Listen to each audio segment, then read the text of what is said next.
In case you missed it, the Northwestern Tigers football team announced their starting fullback and linebacker Bryce Ronke has committed to the University of Wisconsin-Stout to continue his football career. Ronke was a pretty easy bet to score a touchdown this year. He had 18 scores on the season. On the defensive side of the ball, Ronke collected 135 tackles over the last 3 years with the Tigers.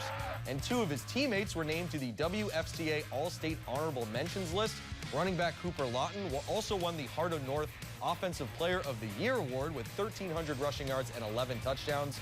He's committed to play for the UMD Bulldogs next season. And Finley Nelson getting honored as well. He was the anchor on both sides of the ball all year for Northwestern. A big congrats to all 3 of these student athletes. And still to come,